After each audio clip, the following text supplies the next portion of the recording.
हमारे माननीय गृह मंत्री जी संबोधित करेंगे।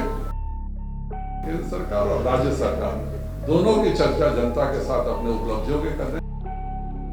हमारे माननीय प्रधानमंत्री जी बार बार कहते हैं एक भारत श्रेष्ठ भारत। 200 विधानसभाओं में जाने का निर्णय हमारी पार्टी ने लिया है। राजीव रंजन जी, राजेश वर्मा जी, हमारे विधान पार्षद अनिल शर्मा जी और दिलीप जायसवाल जी उपस्थित हैं। हमारे बीच राष्ट्रीय प्रवक्ता और विधान पार्षद संजय मयूख जी उपलब्ध हैं। हमीद सिंह जी, प्रदेश के प्रवक्ता विवेकानंद पासवान जी और उदय सिंह जी उपस्थित हैं। मैं अपने अध्यक्ष जी से आग्रह करता हूं कि वो आप सबको संबोधित करें। आदरणीय अध्यक्ष जी। 2 दिवसीय क्षेत्रों का दौरा जो हमारे राष्ट्रीय कार्यकारिणी के सदस्य आए हैं उनके द्वारा शुरू हो गया।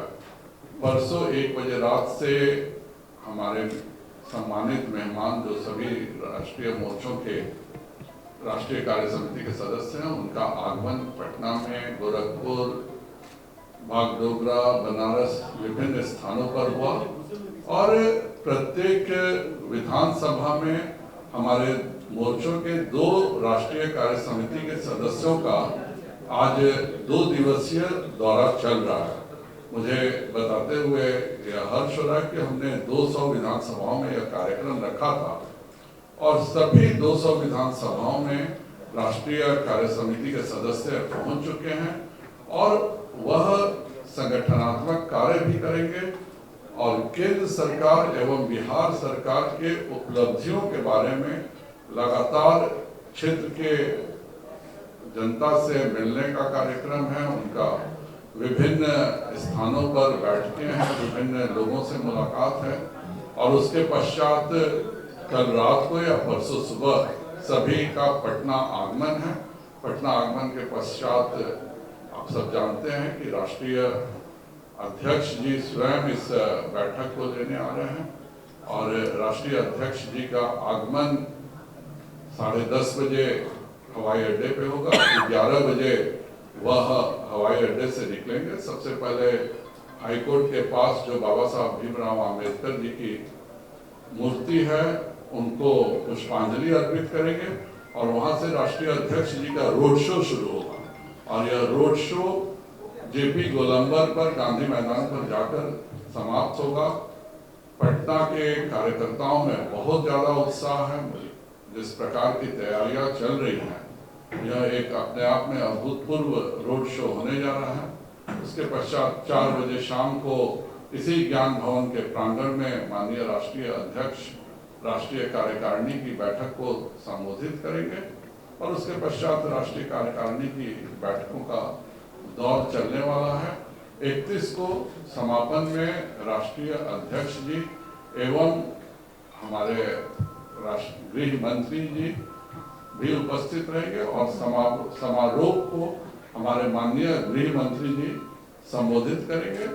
उसके पश्चात पहली बार भारतीय जनता पार्टी में यह भी प्रयोग हो रहा है कि चूंकि हमारे देश से सभी राज्यों से राष्ट्रीय कार्य समिति के सदस्य आ रहे हैं तो जो दूसरे राज्यों के नागरिक बिहार में रहते हैं उनके साथ भी एक उनकी अनौपचारिक मुलाकात होगी जहाँ पे यहाँ पर रहने वाले हमारे बिहार भारत के विभिन्न राज्यों के लोग जो रहते हैं उनके साथ राष्ट्रीय कार्य समिति के सदस्यों के साथ उनकी बैठक है शाम को 6 बजे से 8 बजे के बीच में और एक तरह से उसके बाद कार्यक्रम समाप्त होगा।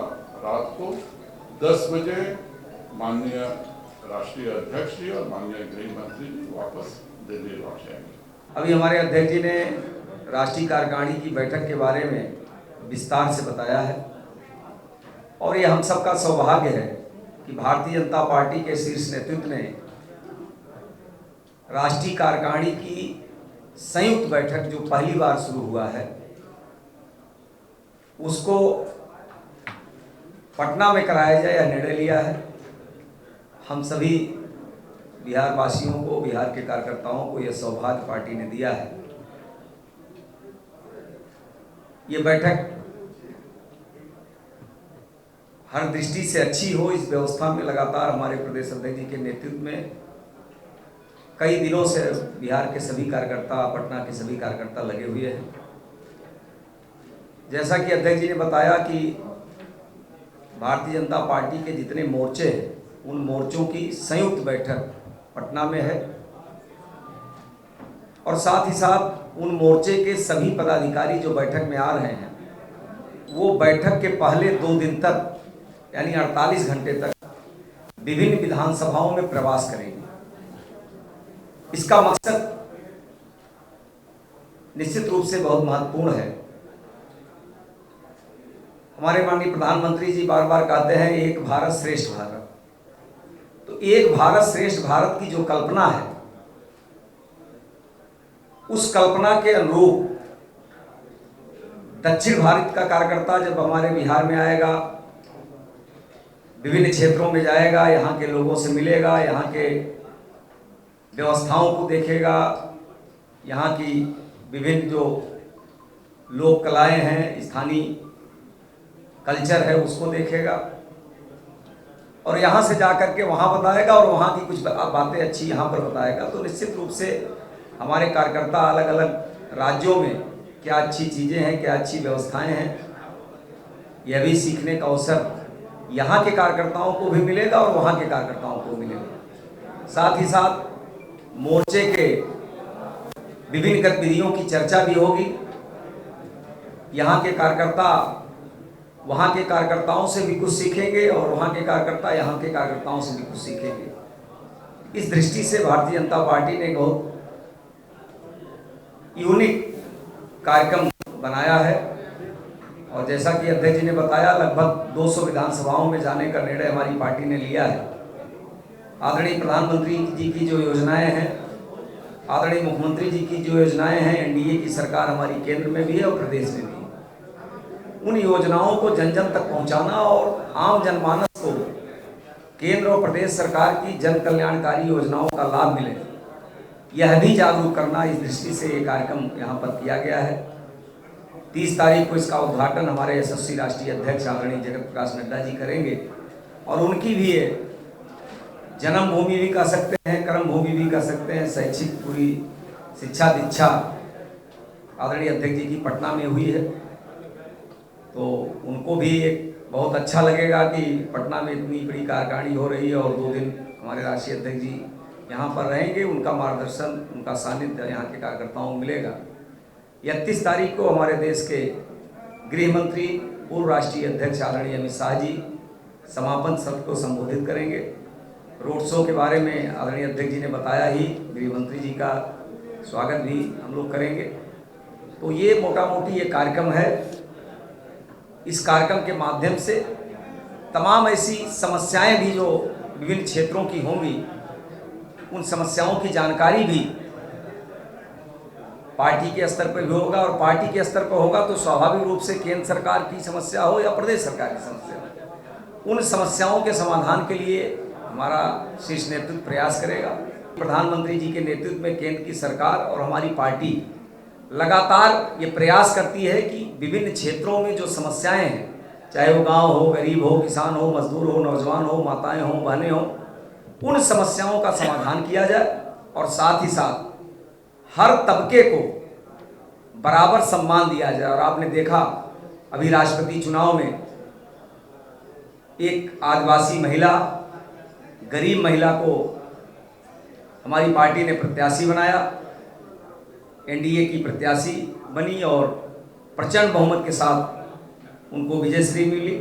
तो निश्चित रूप से हमारी सरकार गांव के विकास के लिए, गरीब के विकास के लिए लगातार प्रयास कर रही है और इस बैठक के माध्यम से भी कुछ ऐसी योजना हमारी पार्टी बनाएगी जिससे बिहार को और कैसे विभिन्न क्षेत्रों में आगे बढ़ने का अवसर मिल सकता है, उस दिशा में भी हमारी पार्टी प्रयास करेगी और हमारी सरकार भी प्रयास करेगी। अध्यक्ष जी ने भी कहा और मैंने भी कहा कि इस प्रवास का जो मकसद है, केंद्र और प्रदेश सरकार की विभिन्न जन कल्याणकारी योजनाओं को जन जन तक पहुंचाना। तो हमने 200 तय किया है, आगे आवश्यकता पड़ेगी और जाएंगे। और एक मिनट सुन लीजिए, आप मैं बता रहा हूँ, आगे पार्टी योजना बनाएगी तो वहाँ भी जाना होगा, जाएंगे। नीतीश सरकार की भी या उनकी पार्टी भी विभिन्न क्षेत्रों में जाती है। सरकार की उपलब्धि बताने का काम उनका भी है, सरकार की उपलब्धि बताने का काम हमारा भी है। हमारा मकसद है कि जो भी केंद्र की योजनाएं हैं और प्रदेश की योजनाएं हैं, उन योजनाओं का लाभ आम जनमानस को मिले, इसके लिए हम जागरूकता भी करेंगे, उन योजनाओं की जानकारी भी देंगे और उसका लाभ मिलेगा। निश्चित रूप से हमारी एनडीए की सरकार केंद्र और प्रदेश दोनों में है। आने वाले समय में भी एनडीए के नेतृत्व में हमारी पार्टी चुनाव लड़ेगी और प्रचंड बहुमत के साथ केंद्र में हमारी सरकार बनेगी। आवश्यकता पड़ेगी तो 43 सीटों पर भी पार्टी कार्यक्रम बनाएगी। नहीं, अलग तरीके नहीं हो सकते हैं, तरीका यही होगा, आवश्यकता पड़ने पर फिर हम वहाँ भी देखेंगे।